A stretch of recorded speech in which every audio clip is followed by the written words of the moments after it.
Bonjour mes amis, voilà, j'espère que les fêtes se sont bien déroulées et comme on avait promis, donc on va essayer à notre humble échelle bien entendu d'entamer une étude d'un texte qui est considéré comme un texte difficile, même si dans un premier temps le titre ne laisse pas entrevoir la difficulté, puisque la traduction en français c'est des proverbes. Mais quand on regarde en hébreu le terme Michelet, qui généralement est traduit par des paraboles. On trouve par exemple dans les propos de Bilham, lorsque il a voulu prophétiser, donc on utilise le terme de Michelet. Donc il y a également une part de prophétie. C'est ainsi qu'on attribue à Shlomo HaMelech, donc dans ce livre, non seulement des enseignements, on va dire, d'ordre intellectuel, mais il y a également, et c'est pour ça que ce livre est inclus bien sûr dans la Bible, parce que il y a du roi HaKodesh, donc il y a une part d'esprit prophétique dans ces enseignements. Alors comme vous le savez, Shlomo HaMelech a écrit 3 ouvrages. On dit que dans sa jeunesse, il a écrit Shir HaShirim, donc on sent la fougue de l'amour pour Dieu. Ensuite, il a écrit Michelet à l'âge adulte et vers la vieillesse, il a écrit Kohelet, l'Ecclésiaste. Donc ces 3 livres, 3 ouvrages que l'on attribue à Shlomo HaMelech, à savoir par rapport donc à une certaine maturité.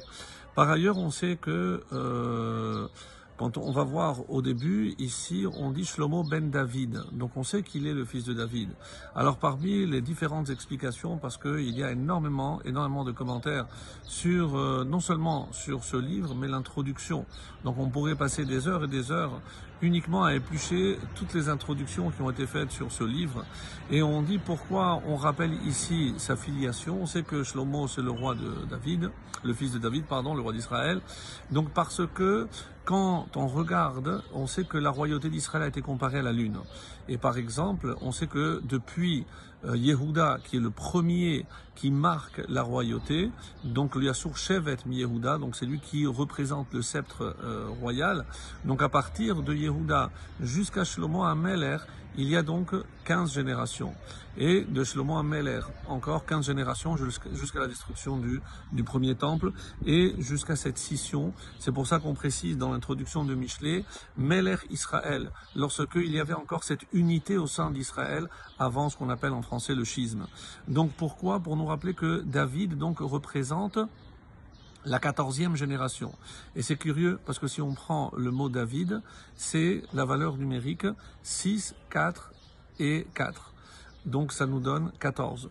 Donc David, la valeur numérique 14, mais c'est la valeur numérique aussi qui correspond à sa génération.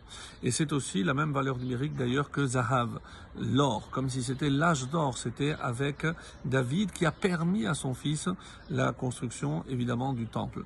Donc David, qui est la 14e génération, c'est comme le 14e jour dans un cycle lunaire, c'est lorsqu'il n'y a que de l'ascension.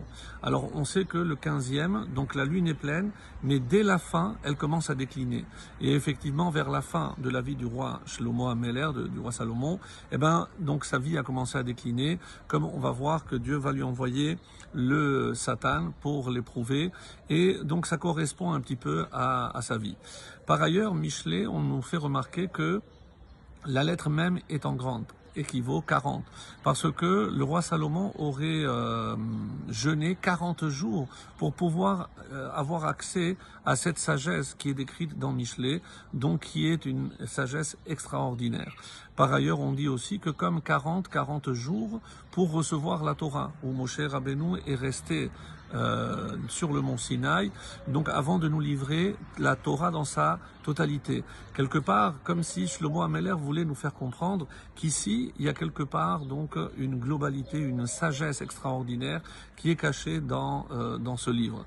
Et c'est pour ça que si on traduit Michelet Shlomo ben David, donc voici les proverbes, et dans l'étymologie, donc comme je l'ai expliqué, donc on va traduire généralement Michelet, non pas par parabole, même si c'est plus correct parce qu'il n'y a pas de parabole dans ce livre. Ce sont évidemment des dictons de sagesse.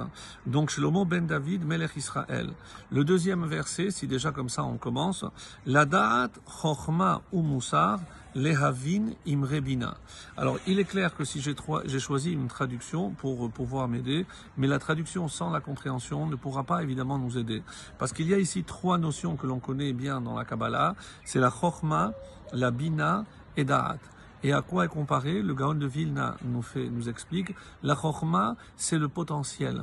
C'est comme par exemple dans la vie d'un être humain, c'est la goutte représentée par le Père. C'est là où il y a bichlalout, il y a la totalité de tout ce que l'être va être par la suite. Après bina c'est ben, on va prendre et on va séparer, et c'est ce que le rôle de la femme. Prendre cette goutte et partager, faire quelque chose évidemment de complet. Et ensuite da'at, on dit que c'est l'enfant. Autrement dit ici, on a trois parties qui s'inspirent donc de cette sagesse ésotérique de la Kabbalah, et évidemment on reviendra dessus pour comprendre comment quelque part c'est ces sagesses-là, ces différentes parties qui vont faire naître un être parfait, et c'est ce à quoi aspire le roi Salomon par ses enseignements. Très excellente journée à tous.